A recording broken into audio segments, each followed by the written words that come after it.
আচ্ছা এই কোশ্চেনটা কিভাবে সলভ হইব?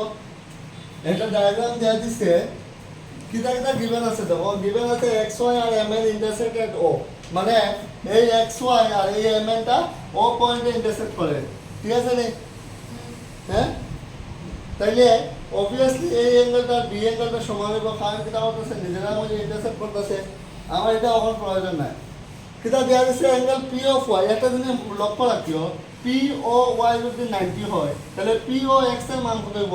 যেহেতু এটা একটা স্ট্রেট লাইনে আছে, তাহলে এই জিনিসটা মাথা থেকে আমরা ভাববেন। আরেকটা জিনিস করেছে এ আর বি যে ইয়েটা আছে, এ আর বিটা যে আছে তোমার অ্যাঙ্গেলটা, এই এ আর বি 2:3 রেশিওতে আছে। তো আমি সবসময় কিন্তু তোমরা করাইছি, যখন ওই রেশিওর প্রবলেম হয় তখন যে দুইটা রেশিওতে থাকে, মনে হয় 2:3, যদি আমরা 2x আর 3x করি, করাইছি না সোনালি? আপনি তো করাইছেন এটি। তো এই জিনিসটা মাথাতে রাখবা, ঠিক আছে? তাহলে সে এই যে কথা কইছি এই কথাই করবো এখানে। Let the angle, let the angle A and B be, A এর রেশিও কত হইছে 2 মানে 2x and B এর রেশিও হইছে 3 মানে 3x রেসপেক্টিভলি, ঠিক আছে নি? ঠিক আছে নি? নাও angle x, sorry, POX plus angle P of y is equal to 180, ঠিক আছে নি? লিনিয়ার পেয়ার, ঠিক আছে নি?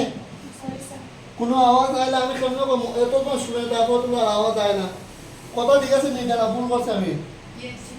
হ্যাঁ, পি অফ ওয়াই তো দিয়াই দিছে অলরেডি 90, তো মানে আমার আছে পি অফ এক্স প্লাস এটা 90 ইজ ইকুয়াল টু কত? 180 ডিগ্রি। তাইলে angle P O X is equal to কত? 180 মাইনাস 90, কত হইব আনসার? সিম্পলি 90। এখন দেখো একটা জিনিস, পি অফ এক্স আছে, পি ও এক্স মানে এ প্লাস বি, ঠিক আছে না? Angle A plus angle B, তাহলে আমরা লিখতে পারবো A plus B is equal to 90 degree, ঠিক আছে নি? এর মান কত লইছি আমরা? 2x, আর বি এর মান কত লইছি? 3x is equal to 90 degree, তাহলে 5x is equal to 90 degree. x এর মান কত হইব? 5 দ্বারা দুইটা কাটি, 5 1 যা 5 আর 40, 5 8 যা 40, তাহলে x এর মান কত হইল? 18 ডিগ্রি। দেন এর ভ্যালু কত? a ইকুয়াল টু কত? 2x মানে কি তা 2 * 18 কত হইব আনসার? 36 ডিগ্রি। আর b এর ভ্যালু কত? 3x equal to 3 * 18, 3 * 18 is equal to কত? 24, 24 ব্যালেন্স 2 54 ডিগ্রি, ঠিক আছে না? a আর b এর ভ্যালু কত দেখো, এরপরে আনসার দেখতে, ঠিক আছে? আমার তোমার মধ্যে c এর ভ্যালু কত বা করতে, মানে এটার মধ্যে c এর ভ্যালু কত হয় এই জিনিসটা তুমি বা করতে, বুঝছো নি ঘটনা? এটা তুমি দেখতে লাগো কেমন হয়েছে।